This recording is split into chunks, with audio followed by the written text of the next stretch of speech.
Well, the Prime Minister has launched the government's new industrial strategy for a post-Brexit Britain during her first cabinet meeting in the northwest of England. Theresa May says the government will take a new active role, focusing on science, technology and infrastructure. Our industry correspondent John Moylan reports. How can the government drive the economy forward?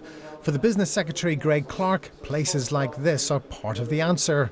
It's a new automotive innovation centre in Warwick, designed to get the sector firing on all cylinders.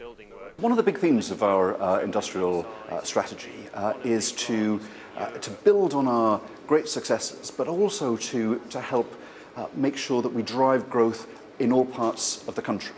The industrial strategy will be committing to driving very hard to spread the opportunities right across the country and to drive not just jobs, but really good, well-paying jobs in all parts of the country. The strategy was unveiled by the Prime Minister at a regional cabinet meeting this morning in Daresbury in Cheshire. A green paper sets out key areas, from research and development to skills and infrastructure to boost productivity. But will it help all regions of the UK?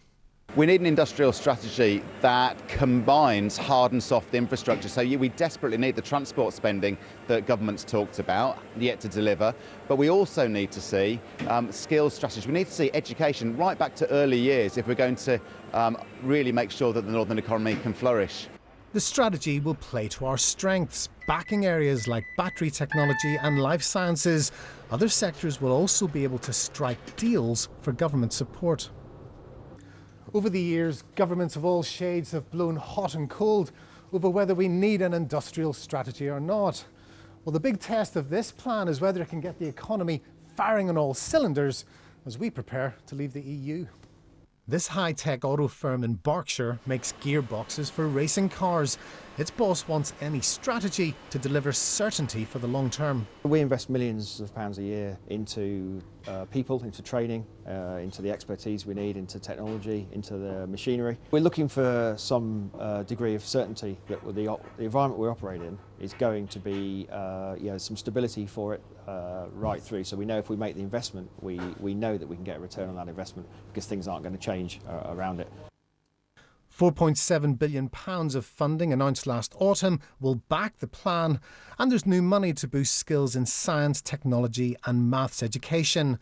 But today Labour called it all too little too late, and the Lib Dems said that any strategy while leaving the EU single market is laughable. John Moylan, BBC News.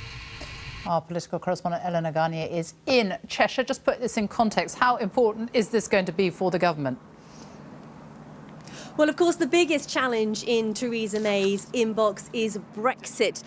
And this is all about equipping the country, getting it ready for Brexit, but getting the economy ready for Brexit too.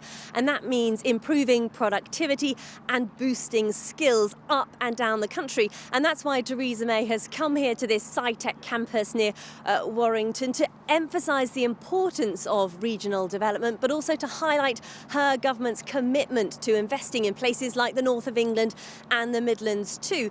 This isn't the first industrial strategy we've had from a government, of course, but what's interesting about this one is that it's far more active, far more interventionist. And I think that shows Theresa May thinks the benefits of business success will only spread around the country with the help of government pushing it along. The pressure is on the government to make sure this isn't just about one-off cash injections here and there, but it's about the long-term impact.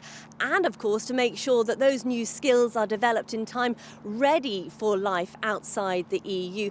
There's also pressure to make sure that this does reach every part of the UK and not just London and the South East. And that's, of course, to meet the government aim of an economy that works for everyone. Labour, though, is worried about the money. They say there simply isn't enough cash being put in to equip the country for the challenges of the 21st century.